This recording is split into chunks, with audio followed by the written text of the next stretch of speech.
Alors, sur la Convention collective nationale de la production agricole et des CUMA, on va aborder dans ce module donc l'historique, les enjeux et ses conditions d'application.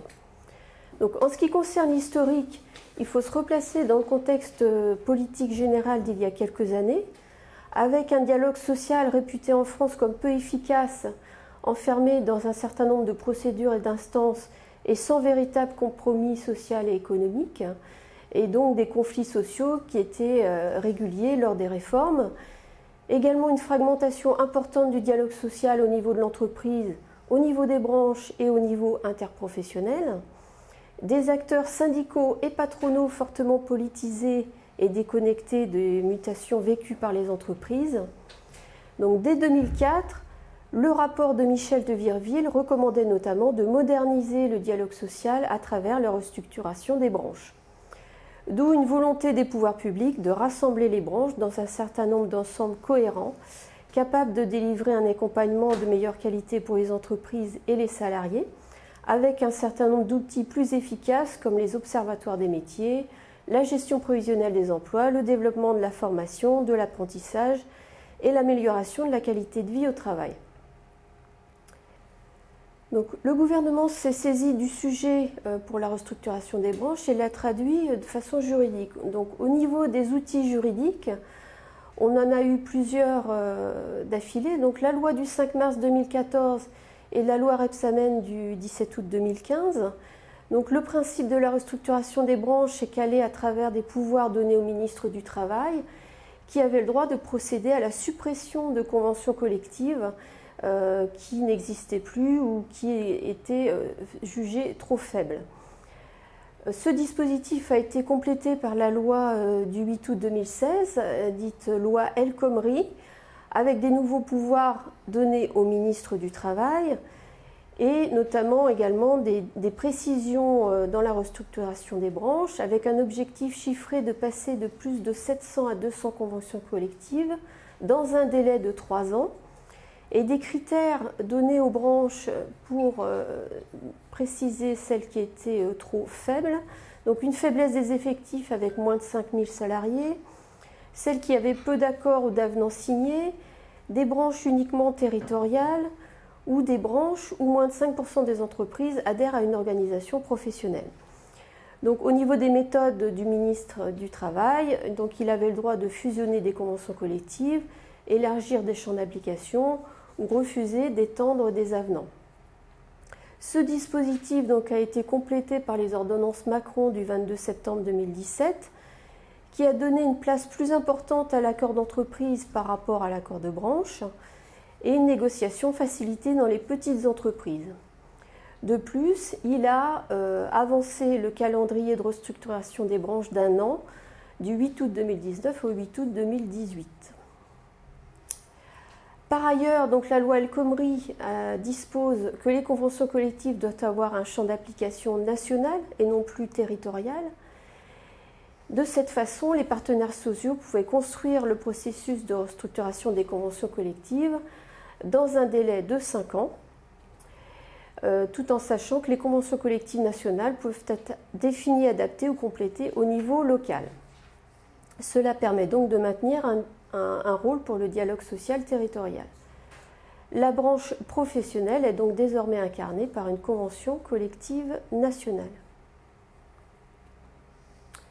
Au niveau de la production agricole, donc, ces dispositions légales ont entraîné un gros changement dans le paysage agricole, puisque on a actuellement une trentaine d'accords nationaux agricoles thématiques, donc la durée du travail, sur le dialogue social ou la protection sociale complémentaire par exemple, et 141 conventions collectives territoriales et professionnelles.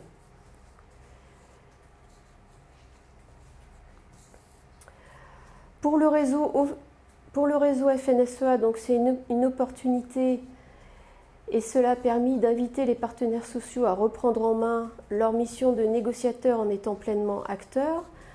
Également réactualiser les dispositifs agricoles en interrogeant les besoins des entreprises en ce qui concerne la compétitivité, la flexibilité, les compétences ou l'attractivité par exemple, placer l'agriculture au cœur du paysage social et dynamiser le dialogue social agricole, avec une dynamique positive lancée avec un dialogue social différent et des innovations comme la classification ou la retraite supplémentaire, des non-cadres. Essayer de libérer aussi certains territoires pour des négociations qui sont sans valeur ajoutée, comme par exemple les négociations salariales une fois par an. Retrouver la voie de l'innovation sociale, ou apporter également l'opportunité pour le réseau FNSEA de développer un certain nombre de services et d'accompagnement aux employeurs, comme la reclassification ou l'épargne salariale. Donc, en ce qui concerne les principes qui ont été posés pour la restructuration conventionnelle dans la production agricole, donc il s'agissait bien de construire un dispositif conventionnel national avec un socle commun à toutes les régions et à toutes les activités professionnelles de la branche, maintenir un dialogue social territorial avec des accords thématiques et réfléchir également au recours aux accords d'entreprise. Au niveau du dialogue social territorial, donc on peut rappeler qu'il est actuellement quand même assez important, notamment au niveau régional, avec les institutions paritaires comme la MSA, l'ANEFA, les CPHSCT, ou des instances territoriales comme la CPRE ou le CREFOP.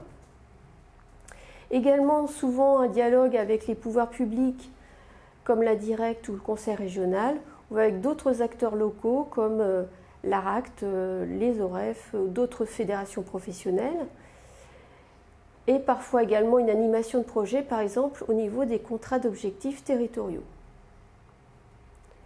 Donc il est important de comprendre que le dialogue social territorial doit être maintenu avec un certain nombre de thématiques emploi et formation, comme par exemple l'amélioration des conditions de travail, l'attractivité des métiers, le développement de l'apprentissage ou l'évolution des compétences des salariés.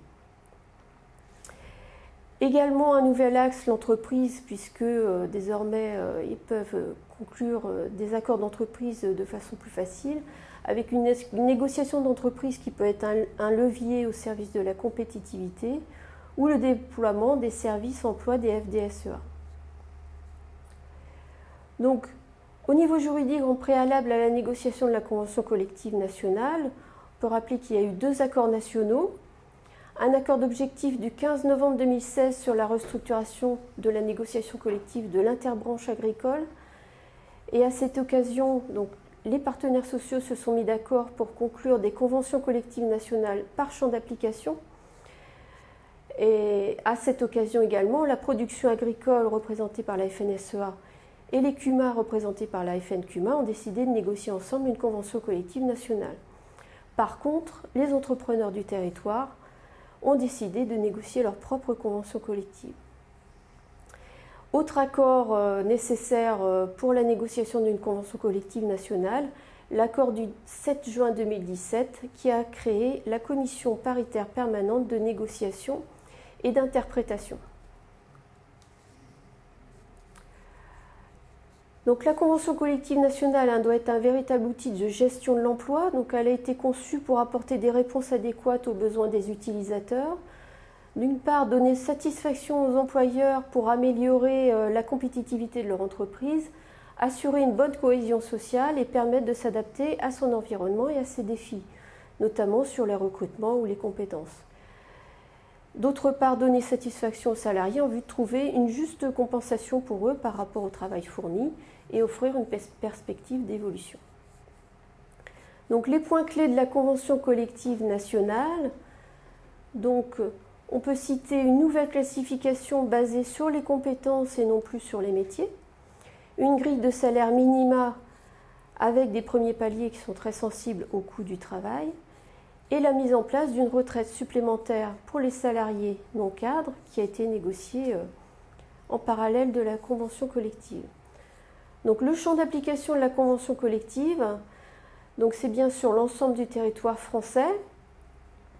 Elle concerne tout le champ de la production agricole, donc toutes les exploitations de culture et d'élevage, et également les activités annexes telles que la transformation, le conditionnement ou la commercialisation des produits agricoles, et également les structures d'accueil touristique qui sont situées sur l'exploitation.